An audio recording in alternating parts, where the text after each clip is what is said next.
Hey everyone, it's Josh here from Easy Crypto, and today we have our first installment of the video that we told you that was coming in regards to all the horrible, nasty scams that are out there at the moment. So this is going to be part 1 of 5 for Scam Watch. So we did a little intro video that you can see just a couple of days ago now on YouTube, so you can have a little look where we give a rough overview as to the 5 things that are coming. But if you missed that, this is part 1 in a 5-part series, and today we're going to be talking specifically about scam emails and how people are trying to steal your Bitcoin, steal your crypto from scam emails, and we're going to give you some top tips as to how to avoid that and to try to kind of mitigate losses as best as we can, as there are lots of nasty people out there trying to steal your money, which is unfortunately always been the case and is no different in crypto. But we're going to try to see what techniques people are using, so hopefully you can be a bit more savvy to that, and also to see what techniques we can stop to try and get the money taken from you. So without further ado, we'll get straight into it and give you some information about cryptocurrency scam emails, and let's take a look. So the first thing that we're going to have here as we pop over, you can see what really is going on. So let's kind of just give a bit of a background as to what's working, how are people functioning in this space, what are people doing in order to use emails to extract money from you. So here you can see the title, Bitcoin Email Scams 2020, Threatening and Blackmail Tactics Used to Demand Bitcoin. So that's pretty much the summary of what everything is here. People are sending out malicious emails under the guise of appearing to have some type of information from you, and then they're using those emails to blackmail people into sending them money. So blackmail email scams have been around for 10-15 years now. It's not a particularly new thing. The new twist on it, of course, is instead of send money to this bank account, now they're saying pay me Bitcoin to this address. So that is the kind of main approach here that we're looking at. So people get some type of information from you, or claim to have some type of information, and ultimately want to use that against you. So if we flick back here, it says, of course, that Bitcoin email scams have been growing in 2020, which of course makes sense as the prices continue to increase. It's more profitable for these nasty people to be able to do these things. And again here, there's some interesting twists to this. So with Corona being a big issue at the moment, there's a pretty nasty scam going around at the moment, which is kind of outlined here. With the advent of COVID-19, a new twist to the scam, with correspondents claiming that the writer will both release your information and infect you with coronavirus. I mean, that's pretty nasty. What a awful thing to be able to email someone with obviously how nervous and confused and scared people are with COVID at the moment as a global pandemic continues around the world. What would you kind of feel if you got an email saying, hey, if you don't pay me Bitcoin, I'm going to infect your family with corona, which is quite nasty, really. So again, how would you maybe to handle this the easiest way, we'll go through the different types of scams which are current under the email guys at the moment, and then maybe we can spend a bit of time going through each one as to maybe how to mitigate that. So what they're saying here is that they have some information from you, and if you don't pay them the money, they're going to give you and your family corona, which is awful. So that's kind of the first category. COVID-19 particular related scams is of course going to be a big thing at the moment, unfortunately. So as well as email corona scams, which we have going around, we also have another type of scam under emails as well, which is hopefully something that you're not familiar with, which is a scam under the name of sextortion, which is, like I said, a word hopefully you're not familiar with, but pretty much goes down the line of that we have filmed you secretly watching sexually explicit content, and we've recorded your laptop webcam or your computer's desktop webcam, and we have those images, and we're going to be able to forward them to your contacts, address books, family, friends, employers, employees, all that type of stuff, which of course is very scary and embarrassing. So taking a look at this here is the kind of next thing. So sextortion email scams. So pretty much it goes along like this. So a common sextortion email claims to have proof of you visiting a certain website and requests a Bitcoin payment Otherwise, your content is going to be shared with everyone that you know. So again, this is another blackmail email. Not a particularly nice thing to encounter, and kind of takes you down that route where you're going to feel, obviously, as all of these scams do, make you feel very threatened, make you feel very vulnerable. And if you don't pay, then the theory is that all of that's going to be released, which would be very embarrassing for you. So again, this another notion here kind of goes on a similar type of thread, threatening to spill dirty secrets. So again, it's all very similar, as you're starting to see. People claim that they have some information from you, and they blackmail you into saying, pay us, in this instance, Bitcoin or crypto, else we're going to tell everyone in the whole world that you've done this horrible thing, or we've seen you doing this horrible thing, or so on and so forth. So threatening emails is pretty much the final one there. So as you can see, there was pretty much three different types of email scams there. So we've got the Corona scam, we've got the sextortion scam, and then we've got the more general dirty secret blackmail scam. So a couple of things here to worth kind of highlight what's going on. So first of all, with the Corona scam, so what you will find is you can almost replace this Corona scam with any other situational or timely event. So obviously saying they're going to infect you with Corona is a very unique example, because that's obviously something that's only just happened recently.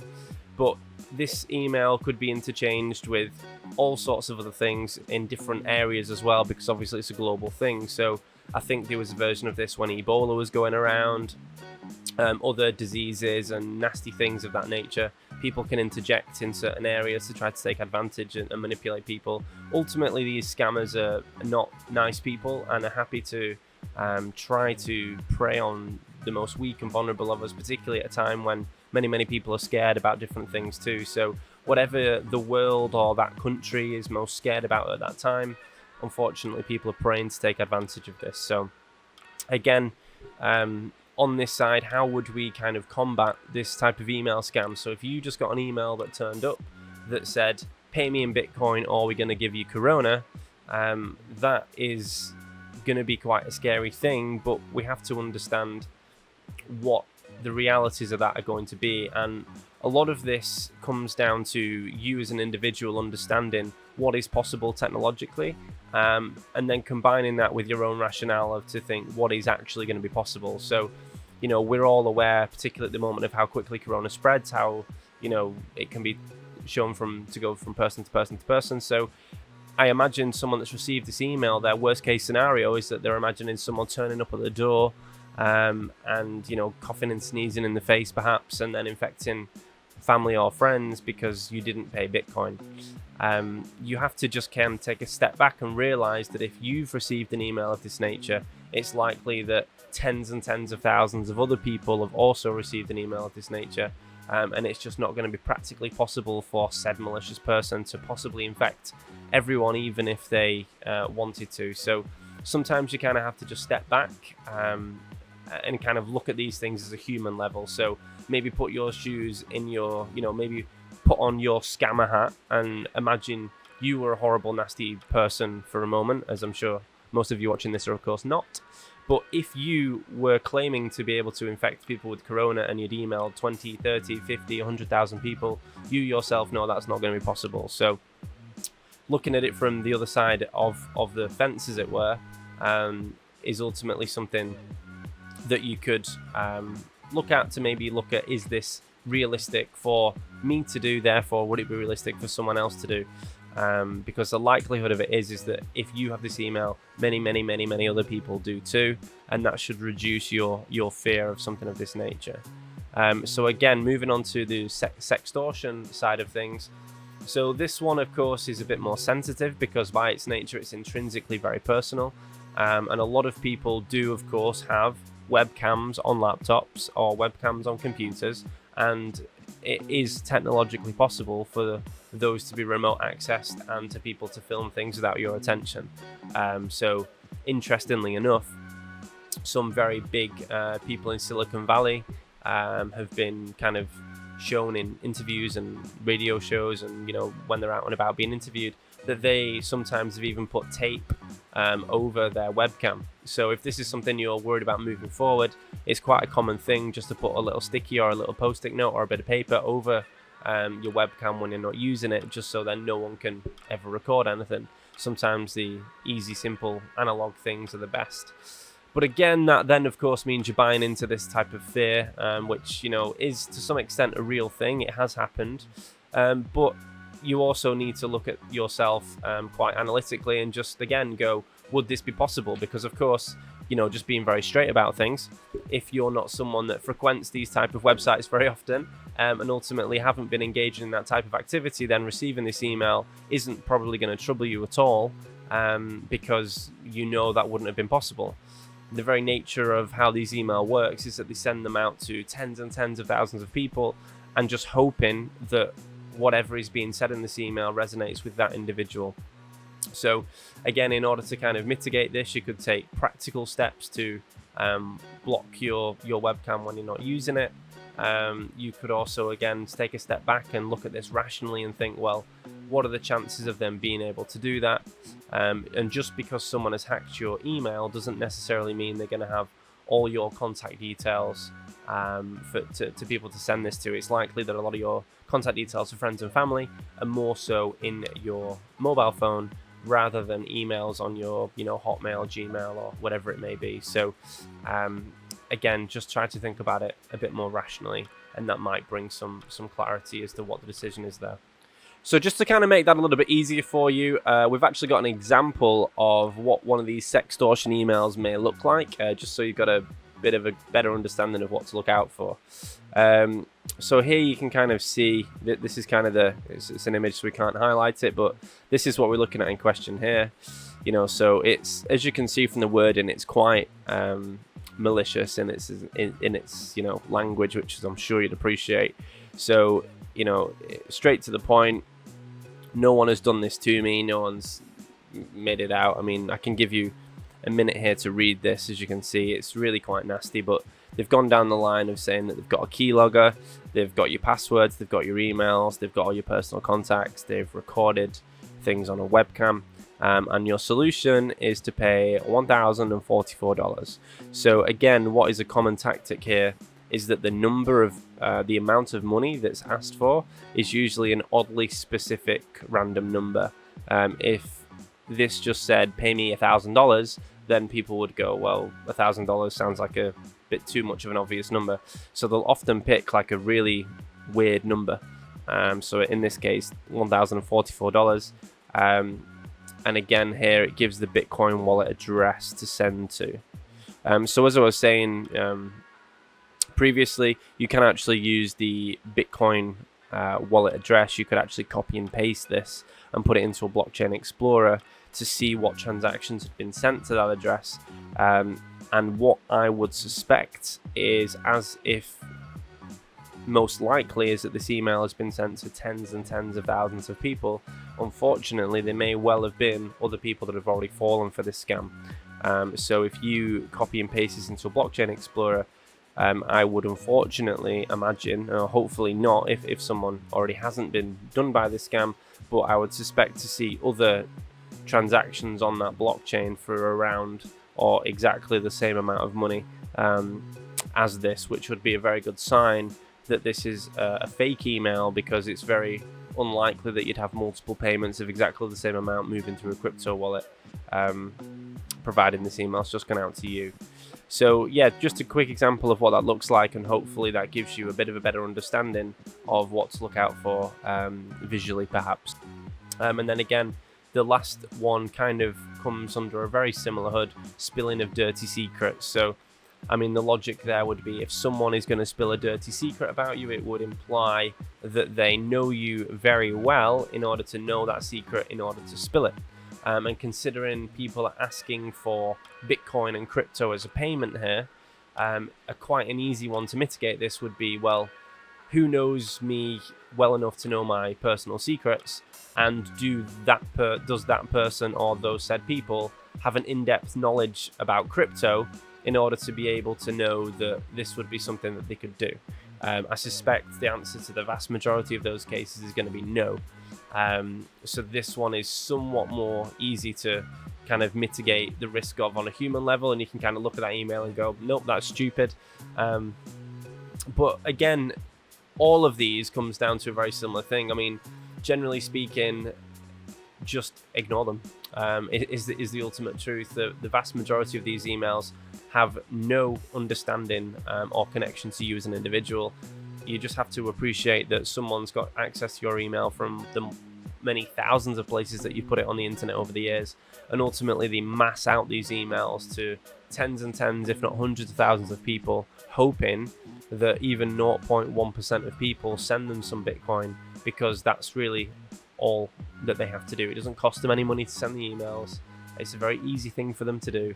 So they'll just spread the net very, very wide and just hope that someone bites and send money to those addresses. So this has been a quick little roundup of scam emails. So in regards to concluding this now with top tips, ultimately the best thing to do with any of these scam emails is no legitimate company out there will ask you to send them a Bitcoin transaction.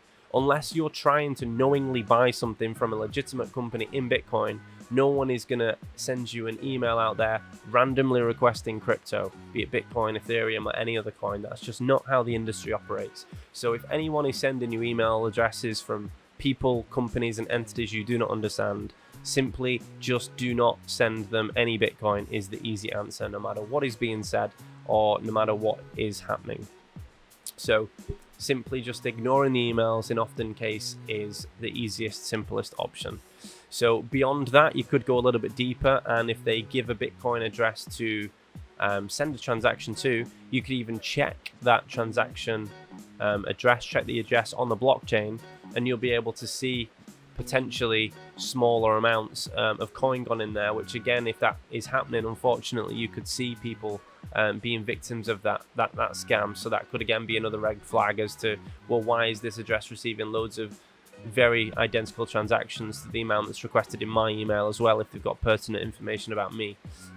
So that could be something that you could do as well. But without going into all the complications and the technicals, for the average person that receives these emails, just ignore them. In fact, just delete them is often the best thing to do, unless you're dealing with a company who you know, have a relationship with, and you have already agreed some type of mechanism where you're going to pay for services and goods that are quite legitimate in crypto. There is no reason for anyone to ever ask you to send them coins. It's just not a thing which is done or is needed, particularly from people that you don't know. So again, as with everything in the scam world, as we go through the series now and get into some more details moving forward, it all comes down to the same thing, which not being scammed has for 20, 30, 50, 200 years, as you know, 1,000 years probably as scams has existed and longer. Simply just keep your wits about you, step back from the situation, don't react to anything quickly, stop and think about the realities of what someone's saying, what they're claiming, and ultimately, if you're unsure, there are lots of people to contact and ask, and you can probably do some research around that type of thing too. I'm sure if you Google, you know, I've just received this type of email, what do I do? There's probably many other people that have received it too, and there's lots of forums about is something legitimate or not to have a look at as well. So hopefully these tips have kind of stayed you clear and have made you aware of those things. So if you do encounter any of these moving forward, hopefully it'll be lovely as the years roll by, maybe as people stumble across this video over time, that maybe we can have some people that may have been avoided being scammed as a consequence of watching this, which would be a brilliant thing, because you know, I'm desperately passionate about the crypto space and helping it move forward in a legitimate way, which is one of the reasons why we like to be so transparent and put this content out there. But unfortunately, there is a lot of money to be made in the sector, and wherever there's a lot of money to be made, there's going to be a lot of people that are going to take advantage of those that are slightly more naive to the way that things work. So we hope you've enjoyed this first episode of Scam Watch. So this was number 1, email scams. You'll be able to find a link, I'm sure, for part 2 in the series, which is YouTube scams. So obviously you're watching this on YouTube at the moment. We're going to show you in the next video how people are trying to use YouTube itself to manipulate people, again, to send them some crypto. So if you'd like to have a look where that is, we'll have the links below. If you could also give this video a like and a subscribe to help more people be able to see it, share it with other colleagues or work friends that maybe are concerned about this topic too, and maybe it can give them some reassurance. And we hope to see you in the next video. So thanks very much. I've been Josh from Easy Crypto, and we look forward to seeing you in the next video.